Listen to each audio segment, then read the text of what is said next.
Hey everybody, John from Bike Fit Advisor. So earlier in the week, I released a video that showed an exercise, or actually a retraining exercise, I should say, that helps to re-coordinate things when we do squats, and especially to get the gluteal muscles involved a little differently. So I wanted to follow up and do this short video and talk about the things that apply on the bike and how, positionally we can change things to help in this problem as well, to kind of help get the right muscles involved. So what can we do on the bike? What positional things or bike fit things can we do to help with this and to kind of get the right muscles working? And there are a lot of cues hidden in the exercise that I showed as well. And we're gonna kind of hit those main points here. So the first thing we can do is to address our cleat position, or really what this goes into is how we're applying force through the pedal and then how that force goes through our foot. In the video on the chair of death exercise that I showed, I alluded to the idea that if you do a squat and you have a lot of your weight on your toes, that's going to produce a lot of work for the quadriceps, just because of mechanically what happens, it's going to bias that musculature to work. It's when we get the weight a little further back behind the toes, get it into the middle of the foot and a little bit on the heels. Of course, in the exercise, this is a bit of an exaggeration. However, it just helps to kind of facilitate that. But on the bike, when we get the weight a little further back through our foot, it can help engage the gluteal muscles a little bit more. So one of the areas, and I mentioned this in the past too, is to get the cleats back on the shoe a little bit. I have a lot of clients come in that end up with foot and toe discomfort, but they also are struggling with their balance on the bike. And this often is evidenced by their cleat position. Once we kind of move them back and they're able to adjust to this, then we are sort of getting them to load their foot a little bit better. And it helps to kind of facilitate those glute muscles to work a little bit more. Number two, I've mentioned this one also quite a bit in the past, but it has to do with making sure you get your hips behind your feet. When our hips are too far forward, we lose a little bit of that pelvic stability and our pelvis wants to anteriorly tilt forward.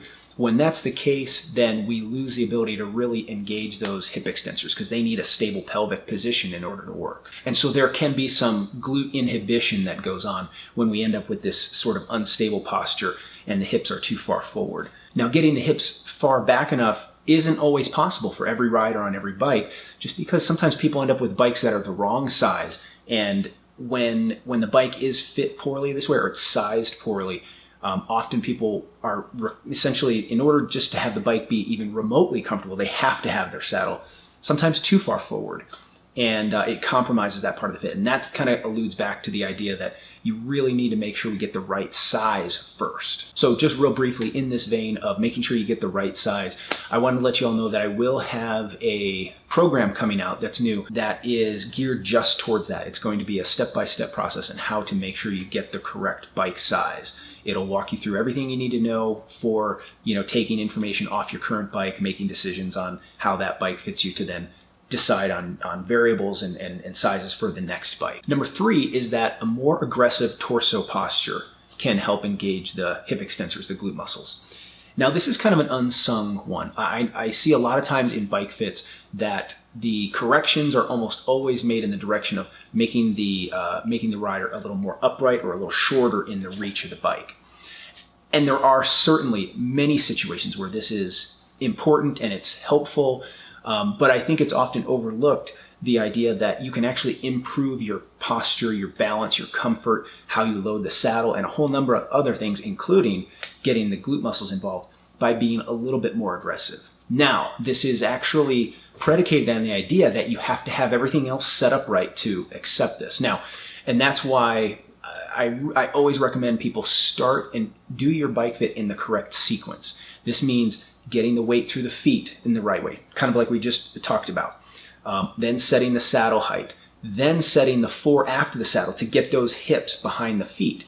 And only then should you address the reach. Unfortunately, people address their reach simply by moving the saddle forward because it's simple and it's a quick thing to do.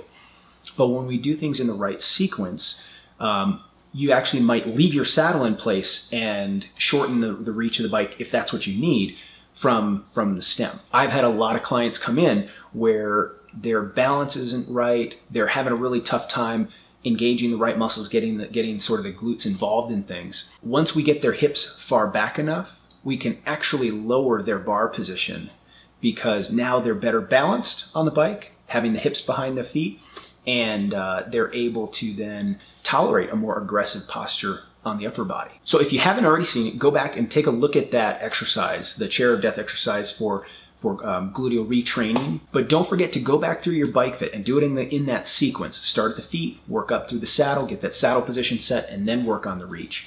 Don't try to do it from the top down. And doing these two things together, you'll be doing this muscular retraining, and your bike fit will sort of support that, which is really the best way to kind of go about having a long-term solution for these things. That's all I have for this one, everybody. Thank you very much for hanging in there. Keep coming with the great questions, and I'll see you on the next video. Thanks, everyone.